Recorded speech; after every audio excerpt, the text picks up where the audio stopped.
Assalamualaikum warahmatullahi wabarakatuh. Waalaikumsalam warahmatullahi wabarakatuh. Baik, di sini saya mewakili kelompok dari magang di Sekolah SMA Masehi 2 PSAK Semarang. Di sini saya akan menceritakan pengalaman saya dan teman-teman saya selama berada di magang Sekolah SMA Masehi 2. Sekolah SMA Masehi 2 PSAK Semarang itu merupakan sekolah yang cukup unik karena siswanya itu mayoritas anak pilihan dari Papua. Sekolahnya itu juga masih dengan berbagai keterbatasan. Namun dari kepala sekolah dan guru-guru itu semaksimal mungkin memajukan sekolah tersebut dengan berbagai bentuk usaha. Misalnya seperti menambah kelas dengan kegiatan seperti praktik audio video seperti itu. Sekolah di sana mayoritas non-muslim. Warga sekolah, terutama gurunya, sangat sabar dan ramah sekali. Warga sekolah di sana itu sangat terbuka untuk kami sebagai mahasiswa magang. Di sana itu kami diterima baik dan mendapat penuh arahan. Apapun yang kami butuhkan itu bisa langsung dikonfirmasi dari pihak sekolah. Dan kebetulan di sana itu ada kakak tingkat prodi olahraga bahasa Jawa yang mengajar juga di sana. Jadi itu kita di sana itu bukan lagi tamu, melainkan keluarga. Nah, mungkin bisa dilanjut dengan jelaskan oleh Mbak Yunura.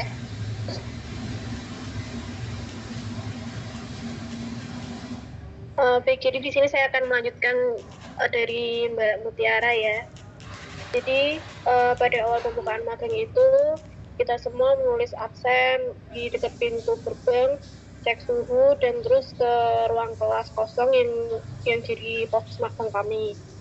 Lalu setiap harinya itu ada yang bertugas untuk memencet bel, ada juga yang jaga gerbang untuk mendisiplinkan siswa kayak cek suhu, lalu juga mencatat jika ada yang telat seperti itu.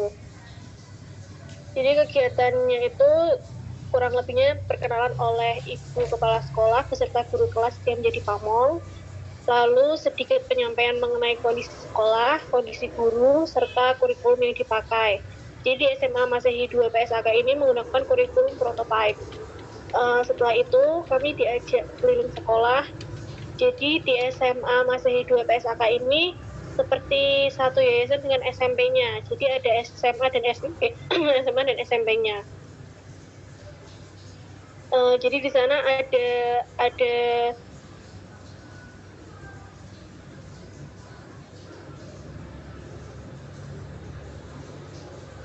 Jadi di sana itu ada ruang sekolah dari SMP kelas 1 sampai kelas 3 dan ada juga yang SMA di kelas 1 kelas 3. Ada ruang gurunya juga di SMP dan SMA itu bersebelahan. Lalu setelah berkeliling sekolah ini, kami langsung menemui guru pamong untuk membahas bersama mengenai tugas selama magang. Dan diberikan penjelasan mengenai kondisi guru BK. Jadi pertemuan sebelumnya saya juga sudah menyampaikan bahwa di sana itu tidak ada guru BK yang spesifik memegang BK. Jadi untuk pamongnya itu kan guru sosio. Permasalahan siswa-siswinya itu yang sering terjadi itu biasanya diberikan kepada siswa mengenai permasalahan yang ada. Di SMA Masehi ini juga dijelaskan bahwa memang sebagian besar muridnya ini anak-anak dari timur. Jadi mereka kayak di sana itu ada sebuah lembaga yang mengajak anak timur untuk bersekolah di Jawa seperti itu. Dan di Jawa pun mereka itu ada seperti kayak tempat untuk beristirahatnya itu bareng-bareng gitu, kayak ada mesnya gitu. Jadi di mes pun juga diajari tentang tata krama seperti itu. Jadi mungkin kan di timur itu agak berbeda sama di Jawa. Jadi kalau selama mereka di asrama itu juga diajari juga tentang tata krama seperti itu.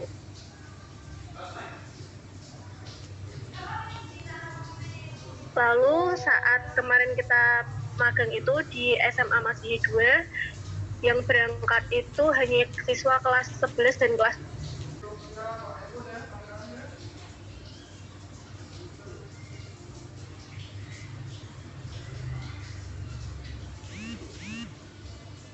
Recording in progress. Jadi, biasanya itu untuk selanjutnya mungkin bisa dilanjutkan oleh Mbak Riri atau Mbak Uswatun.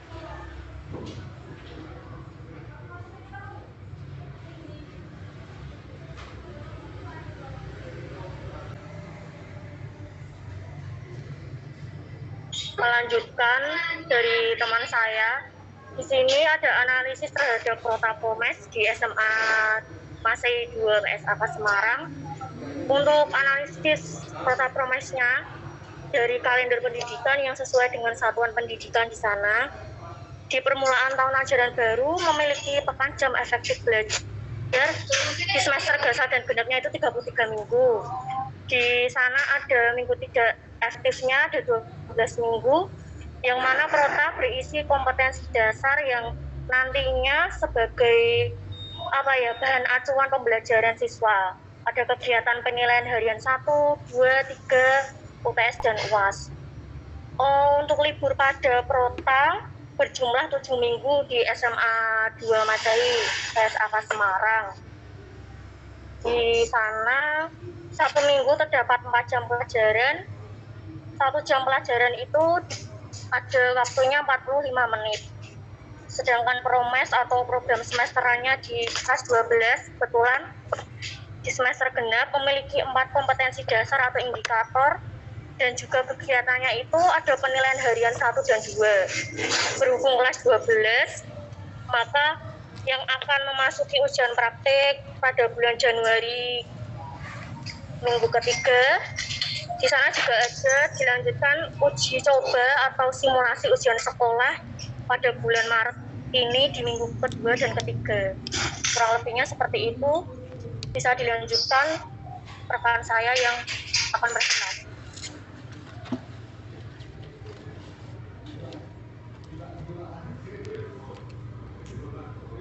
Mengenai analisis RPL, yaitu dengan melakukan analisis menggunakan need assessment mengenai aspek perilaku etis. Untuk permasalahannya siswa itu berkaitan dengan kurangnya menghargai orang lain dalam berinteraksi. Karena mereka memang berasal dari Papua, jadi untuk beradaptasi rada sulit. Karena di sana kan keras-keras, jadi beda sama budaya kita. Terus guru BK juga memberikan alternatif kegiatan melakukan pendidikan etika dengan memberikan layanan bimbingan klasikal.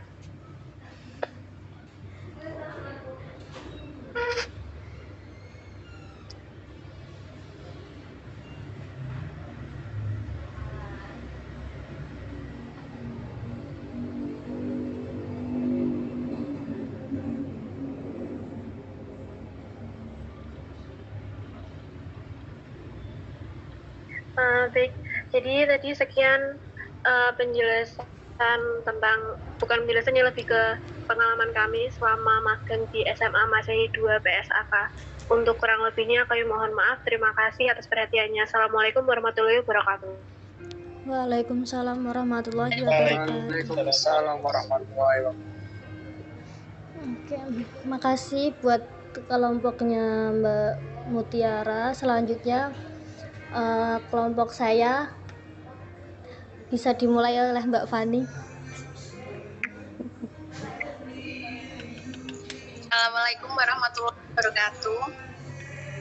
Waalaikumsalam warahmatullahi wabarakatuh. Waalaikumsalam warahmatullahi wabarakatuh. Baik, di sini saya akan menceritakan pengalaman saya waktu magang di SMA Negeri 11 Semarang bersama Mbak Aulia, Mbak Okta, dan Mbak Mega, serta teman-teman dari PLP 1. Kebetulan kemarin itu kan magangnya telat, jadi mahasiswanya hanya BK semua. Langsung ke garis besar kegiatannya, waktu hari pertama itu kita diantar oleh Bu Isma untuk penyerahan 9 mahasiswa dari UGRIS untuk melaksanakan magang di sana. Nah, pas penyerahan itu kita dipertemukan oleh guru BK-nya. Ada 3 guru BK di sana. Namun yang mendampingi kita itu ada 2, Bu Tara sama Bu Ardian. Langsung pas hari pertama itu kita dikasih arahan sama perkenalan diri. Dan lanjut ke hari kedua. Ya, kalau yang magang 2 itu sebenarnya kan hanya observasi. Namun pas kemarin di sana itu kebetulan Bu Ardianya sedang ada acara. Dan kita diminta untuk menggantikan beliau masuk ke kelas. Jadi untuk materinya udah disiapkan semua oleh Bu Ardian. Kita tinggal menyampaikan materi dan tugas. Kalau yang kelas 10 sama 11 itu tugasnya afirmasi positif dari nama dari nama mahasiswa, dari nama siswanya.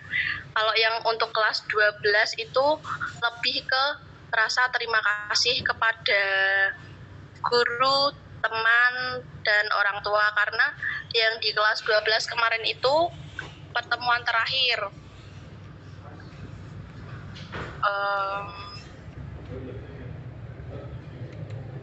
Lanjut ke amatan saya pas di kelas.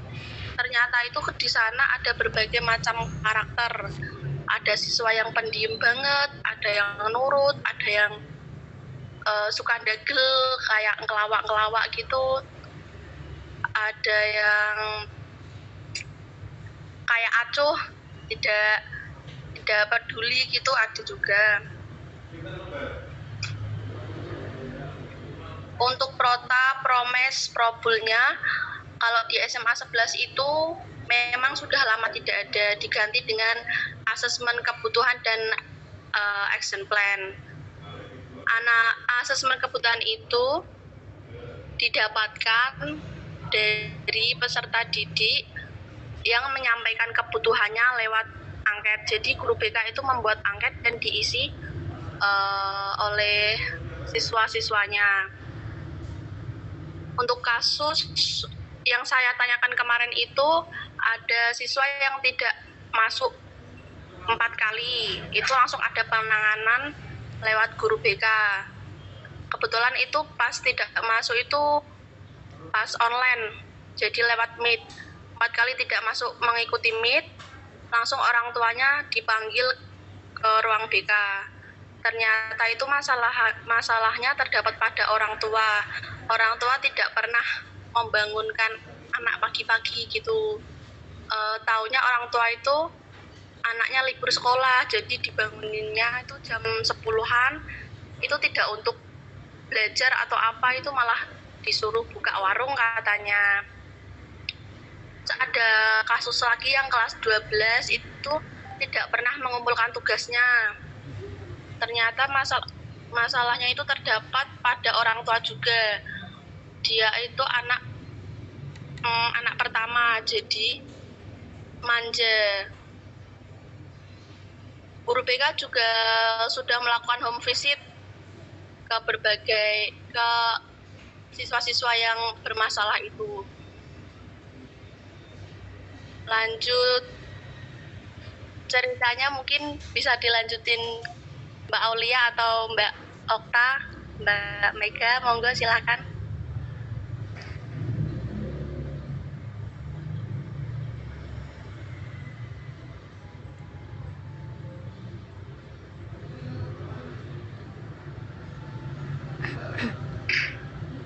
Mbak Aulia.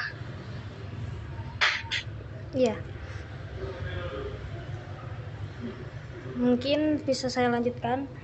Waktu di kelas itu kita bisa melihat siswa yang mana yang bisa menghargai waktu, mana siswa yang konsisten dalam belajarnya, terus siswa yang lebih baik dalam bergaul, mengurangi pikiran negatif. Kita juga tahu karena di kelas 10 dan 11 itu kan ketika kita masuk kelas kita meminta siswa itu untuk menulis afirmasi positif. Jadi kita tahu apa yang sebenarnya siswa inginkan, apa yang sebenarnya siswa tidak butuhkan gitu. Cita-cita mereka itu apa, konseling mereka itu yang dibutuhkan apa begitu. Lalu untuk RPL dan media bimbingan klasikal itu SMA 11 Semarang itu menggunakan media bimbingan klasikal. Jadi setiap guru itu selalu masuk di dalam kelas masing-masing dan memberi layanan tersebut. Dengan itu kan guru bisa memahami apa yang dibutuhkan siswa. Lebih bimbingan klasikal itu kan lebih ngerti gitu di kelas, bisa memahami makna waktu luang. Metodenya itu guru BK di sana memakai metode ceramah, terus curah pendapat, tanya jawab gitu. Untuk media alatnya di sana pakainya LCD, PowerPoint. Lalu untuk hasil layanan BK itu cukup berhasil menurut saya karena dalam penanganannya cukup bagus, karena di siswa-siswa di sana tuh nakalnya tuh nakal yang masih normal gitu, nggak terlalu bandel gitu. Untuk perilaku siswa juga baik, bisa menghargai orang lain yang masuk dalam situ. Jadi kita kemarin pas masuk kelas tuh juga sangat dihargai begitu. Untuk selanjutnya bisa dilanjut oleh Mbak Mega atau Mbak Okta kalau mau menambahi. Kayak Mbak Mega sama Mbak Okta nggak masuk deh. Saya nggak masuk. Kata ada gitu. Mungkin segitu dulu presentasi kita. Mbak Fandi tuh.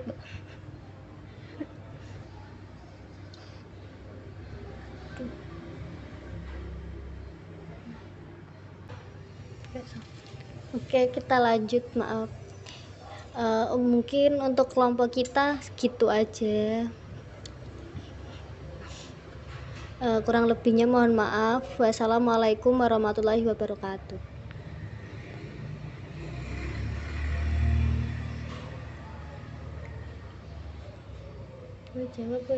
Mungkin selanjutnya untuk kelompoknya Mbak Ima. Tadi Mbak Ima katanya belum ya. Silahkan Mbak. Oke. Ini harus on cam ya? Iya, Wajib. biar cantiknya. Wajib. Baik, assalamualaikum warahmatullahi wabarakatuh. Waalaikumsalam warahmatullahi wabarakatuh.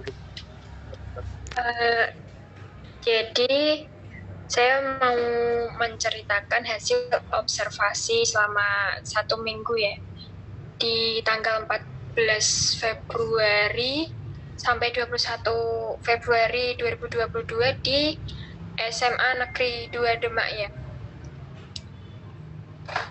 Jadi di satu kelas itu saya sendiri, tapi saya ikut gabung di kelas reguler. Jadi di kelas E sendiri maksudnya saya sendiri gitu ya. Terus di tanggal 14 itu kan ada penerjunan ya. Nah, penerjunannya itu dari sekolah itu mulai jam 1 siang. Jadi di pagi hari kita berangkat pagi seperti biasa. Kemudian perprodi itu istilahnya kayak pencar ngikuti pamongnya. Jadi sebelum kita penerjunan itu kita sudah ibaratnya sudah menemui guru pamongnya masing-masing. Nah, menemui guru pamong masing-masing, saya sama kelompok prodi saya itu sudah meminta izin, nanti kita akan observasi, terus kita bakalan mau minta kayak RPL, terus prota, promes, seperti itu ya. Terus kita juga mau minta file untuk silabus, tapi ternyata di sekolah tersebut nggak ada silabus. Di teman-teman ada silabus nggak? BK nggak ada silabus. Oh, berarti. Pantas waktu itu saya mau minta pihak bimbingan konseling itu nggak ada. Ternyata saya dan kelompok itu salah ya. Terus kita udah minta filenya itu satu prodi dikasih file. Habis itu siangan dikit kita sekitar jam 10 persiapan buat penerjunan di aula. Nah, setelah penerjunan di hari kedua ternyata kita satu kelompok gak ada satupun yang belum ada pemberitahuan ke kelompok itu kalau SMA itu PJJ gitu. Jadi kita itu PJJ pembelajaran jarak jauh di tanggal 15 sampai hari Kamis itu apa ya? Bentar saya cek dulu. 15 sampai tanggal 17, sekitar 3 harian. 3 harian kita itu PJJ. Gurunya itu, guru BK-nya sendiri nggak ada yang masuk ke ruangan. Jadi kita itu lontang-lantung di sekolah. Kita nggak ada yang sebelumnya hari Senin kita udah minta guru buat nanti kita bakalan ikut untuk proses pembelajarannya gimana. Terus kita mau lihat proses konseling individu, konseling kelompok, seperti itu semuanya ke-pending. Nah,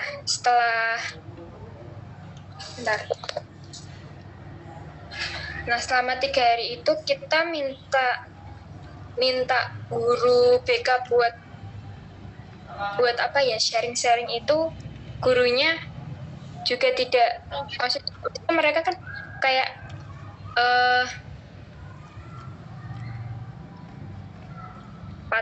patuh peraturan gitu ya. Mereka PJJ ya benar-benar PJJ, nggak ada satupun yang di sekolahan. Jadi kita sekelompok bingung mau bagaimana. Terus kita di hari keempat tanggal berapa ya? Oh iya, di tanggal 18 Februari kita minta guru pamong buat, itu kan udah nggak PJJ tuh, Jumat 18 Februari. Kita biasa masuk jam 6.30, mengurus anak yang telat seperti itu sampai jam 7.30 kalau nggak salah. Habis itu kita masuk kelas, tapi kita bukan sama pamongnya kita, tapi sama guru lainnya gitu. Kan waktu itu pamong saya itu namanya Pak Badi, tapi Pak Badi itu lagi ngajar kelas 12, tapi kelas 12 itu lagi diliburkan. Terus kita jadinya itu kayak dilempar gitu buat sama guru muda, namanya itu Pak Septian. Jadi kita bilang sama Pak Septian, Pak nanti kita mau ikut observasi di kelas ya. Kita malah kayak kesannya itu kayak nyuruh guru tersebut gitu ya, Pak nanti kita mau minta observasi buat tugas, nanti Bapak tugasnya nanti maksudnya nanti pembelajarannya itu kita minta Yang pertama itu bimbingan klasikal, terus kemudian bimbingan kelompok, ketiganya itu bimbingan individu ya Pak, konseling individu ya Pak. Tapi si Pak Septian itu nangkepnya malah satu bimbingan doang gitu. Jadi selama 3 jam pelajaran berturut-turut di beda kelas itu isinya bimbingan klasikal semua. Bimbingan klasikal semua. Jadi setelah itu kita bilang ke Pak Septian, emang kalau ngajar itu cuma bimbingan klasikal ya Pak? Teman saya itu bilang gitu ya. Kalau punya kita mah klasikal aja Mbak. Maksudnya yang dipraktekin waktu kuliah itu malah ibaratnya orang kanggo kabeh malah ngomongnya ya kita klasikal aja waktu itu. Bimbingan klasikal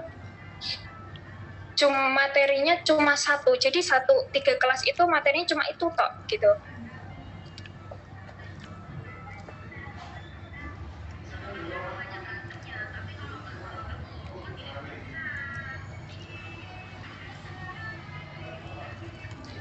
Terus kita mau minta maksudnya mau lihat proses konseling individu, bimbingan kelompoknya itu juga waktunya terbatas karena waktu itu kan hari Jumat.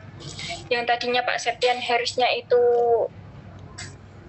istilahnya WFH itu berangkat buat kelompok, maksudnya menggantikan Pak Badi waktu itu.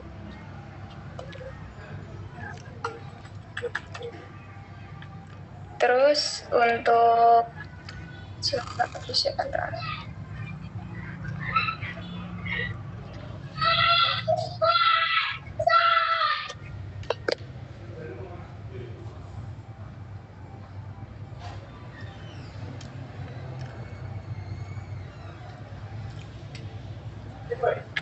Terus apalagi ya?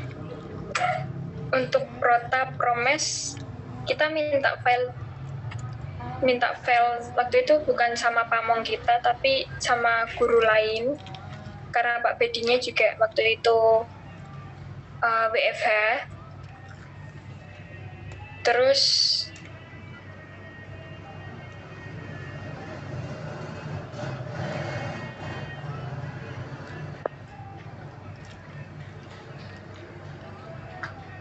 apa ya, untuk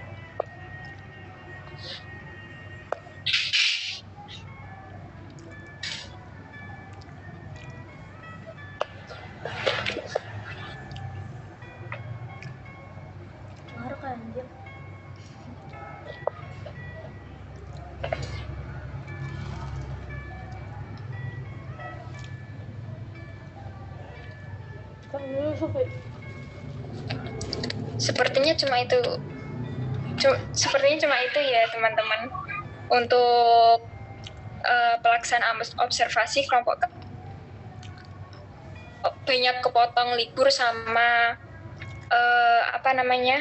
PJJ itu 3 hari libur, Sabtu Minggu kan libur, terus hari Seninnya tanggal 21 itu sudah penarikan ya, seperti itu. Sekian dari saya. Wassalamualaikum warahmatullahi wabarakatuh. Waalaikumsalam warahmatullahi wabarakatuh. Waalaikumsalam warahmatullahi wabarakatuh.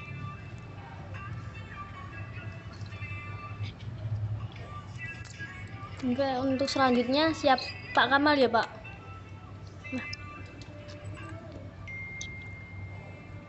Ya, saya ya Bunda ya. Izin waktunya. Ya. Silakan Pak Kamal. Assalamualaikum warahmatullahi wabarakatuh. Waalaikumsalam warahmatullahi wabarakatuh. Ya, saya mendapatkan sekolah, tentunya beda dari kelas ini, yaitu sekolahnya sekolah PKBM, di mana sekolah tersebut adalah sekolah dikhususkan untuk siswa-siswa yang mengambil paket, dalam arti paket A, B, C.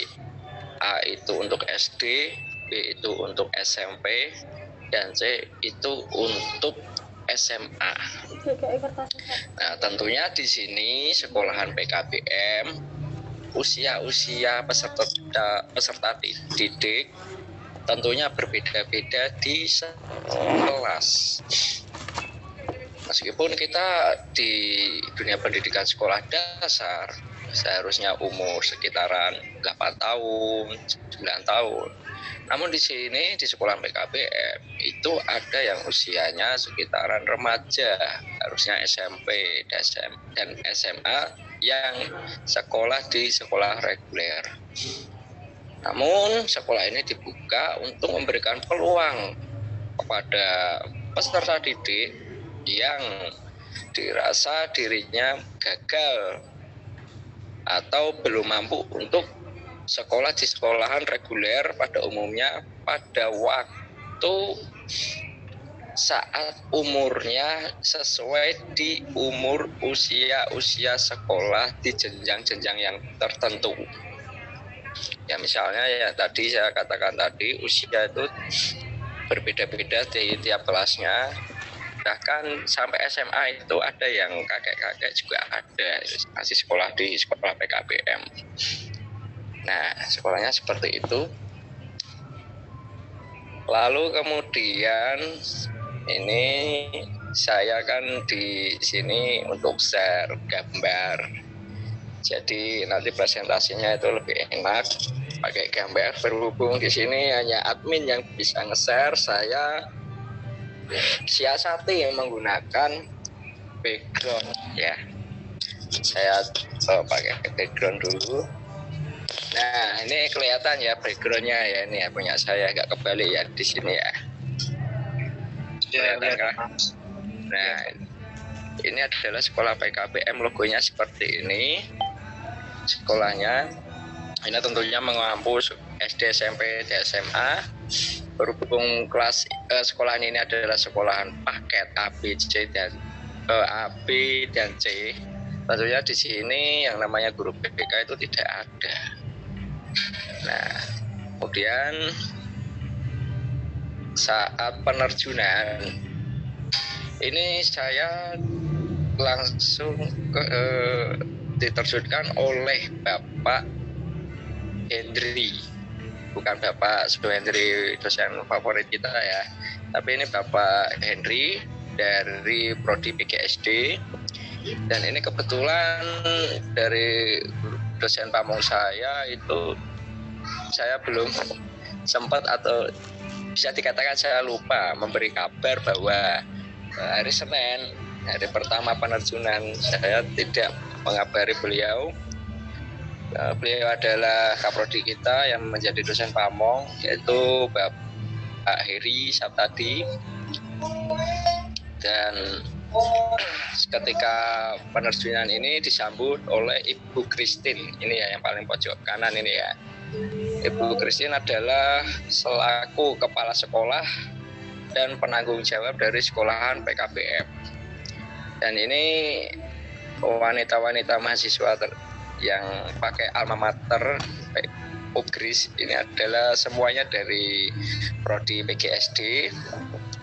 Dan yang magang di sini hanya PK saya saja, dan berempat ini dari Prodi PGSD.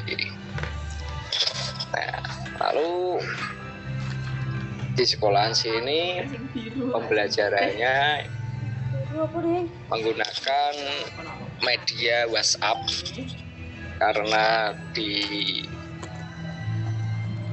sekolahan ini ada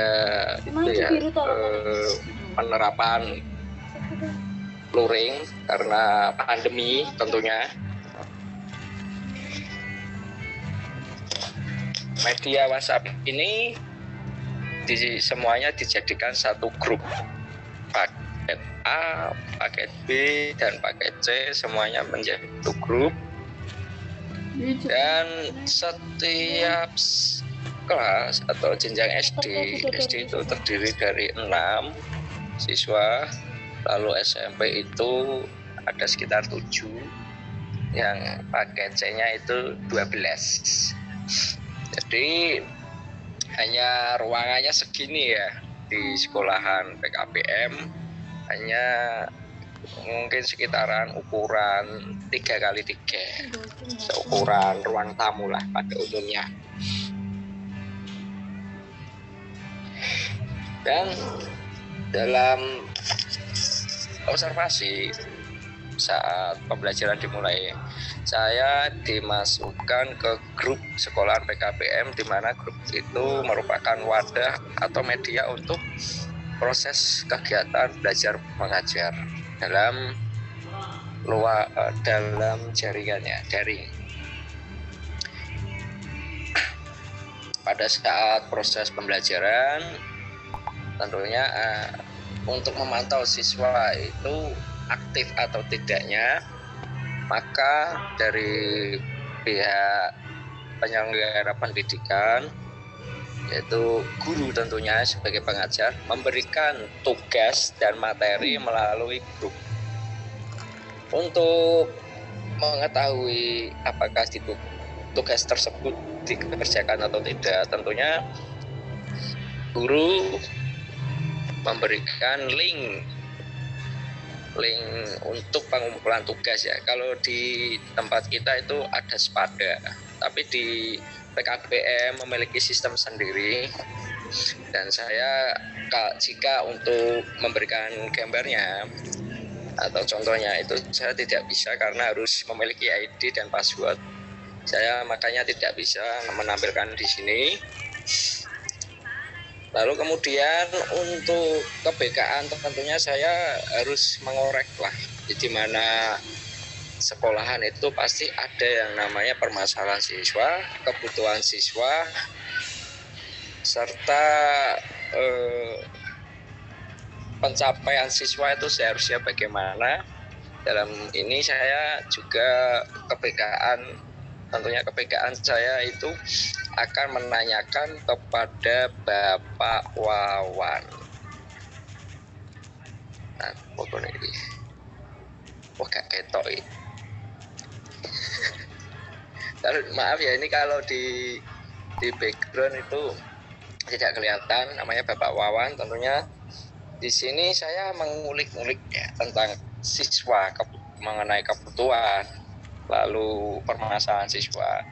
Dan di sini ditemukan bahwa untuk kebutuhan siswa, yaitu kebutuhan intinya siswa belajar di sekolah PKBM untuk kebutuhan karir. Nah, di sini kan saya juga bertanya kepada Pak Wawani tersebut, mengapa ada yang masih seharusnya usia tidak sekolah, usia ya sekitar dikatakan usia dewasa menjelang akhir, masih sekolah di PKBM, Pak.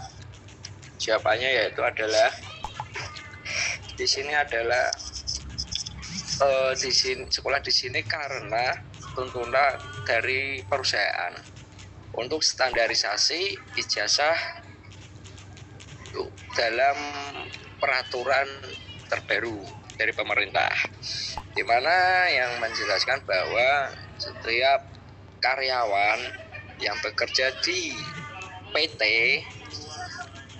itu minimal ijazah adalah SMA. Nah, tentunya di sini tempat untuk peningkatan karir atau kesetaraan ijazah di tempat pekerjaan.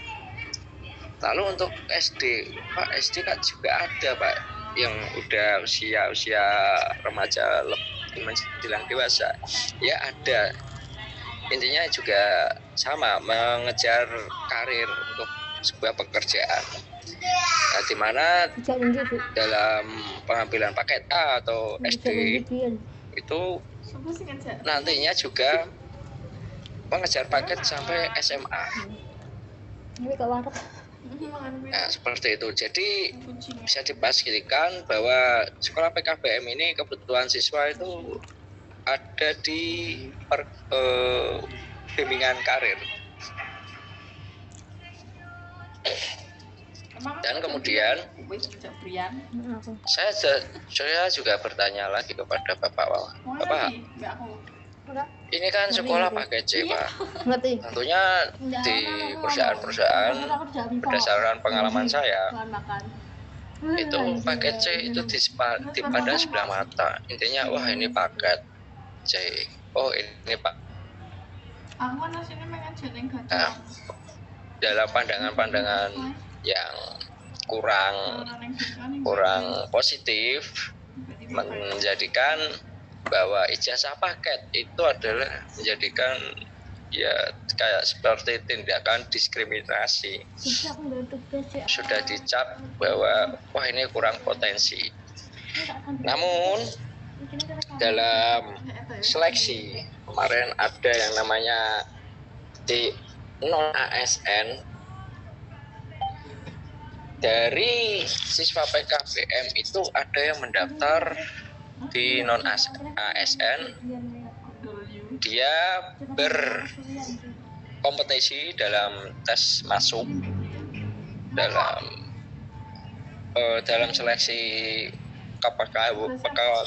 kepegawaian dari sekolah PKBM Tunas Mekar itu lolos dan menjadi penjaga sekolah. Dan sekolah PKBM memang sudah disetarakan ya untuk ijazahnya. Bahkan silabusnya dan modul untuk pembelajaran itu saya melihat sama seperti sekolah-sekolah di sekolah reguler. Namun di sekolah PKBM itu modulnya itu disederhanakan. Seperti di pelajaran matematika di sekolah reguler kan juga ada yang namanya aljabar. Di sekolah PKBM pun juga diajarkan seperti pelajaran aljabar. Nah, untuk kemudian ini ya saya nampilkan lagi. Kata Pak Wawan ya, Pak Wawan bilang kalau untuk permasalahan siswa atau jaran itu apakah dalam pembelajaran Ibu Christine memberi seperti arahan kepada atau memberikan bimbingan di luar ya, saat ada pelajaran matematika ya, apakah ada seperti arahan kemana gitu, siswa harus bagaimana, terus perkembangan siswa bagaimana. Nah di sini Ibu Christine dia itu di sela-sela pemberian pelajaran saat kegiatan belajar mengajar dilaksanakan, Ibu Christine dia itu bercerita tentang apa yang ada di luar dari sekolah PKBM. Misalkan ada info karir, lalu bercerita tentang permasalahan seseorang. Jadi tujuannya adalah agar memberikan pemahaman atau pengalaman dari orang lain untuk siswa peserta didiknya sendiri.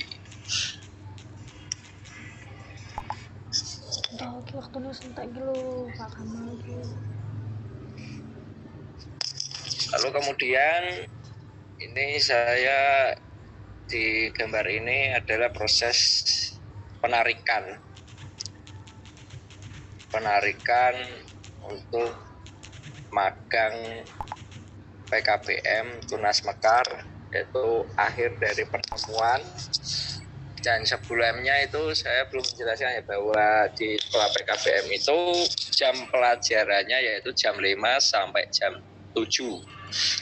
Berhubung tidak tatap muka atau luring dan ada program uji modul, tentunya dari pihak mahasiswa yang magang di sekolah PKBM, waktu untuk magang itu saya rasa masih kurang karena diberikan waktu yaitu Senin, Rabu, dan Jumat. Senin tatap muka, tapi tatap mukanya itu saya hadir di sekolahan.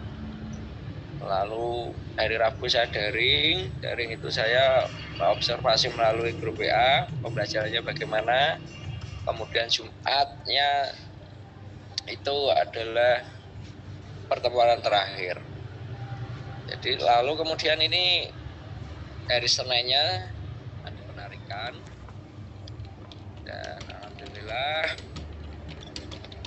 magang di sekolah PKBM sudah selesai, dan ini adalah kenang-kenangan kami dari mahasiswa yang magang di PKBM Tunas Mekar. Dan kegiatan saya mengakhiri kegiatan dengan dosen Pamong DKM, dosen koordinator mahasiswa, dan ini adalah kegiatan terakhir saya itu pada dosen untuk ya syukuran lah bahwa magang sudah berjalan dengan lancar. Sekian presentasi dari saya, pengalaman magang gua di sekolahan PKBM Tunas Mekar. Sekian, Assalamualaikum warahmatullahi wabarakatuh. Waalaikumsalam warahmatullahi wabarakatuh.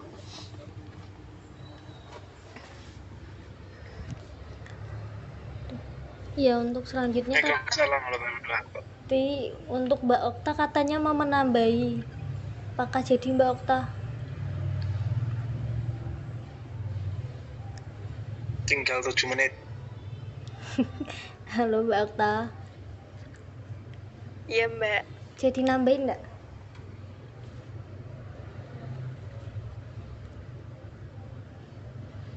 Cukup mungkin ya Mbak ya.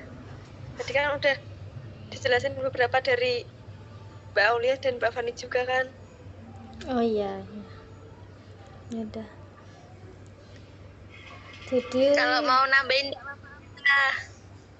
apa Mbak Fani? Habiskan waktu kan.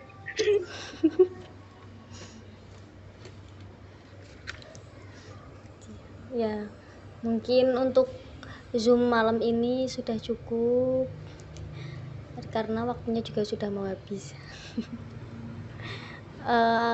Untuk tugasnya nanti tak tanyain dulu ya ke Bu Desi. Tadi aku udah WA tapi belum dibales, mau dikumpulin di Spada atau gimana.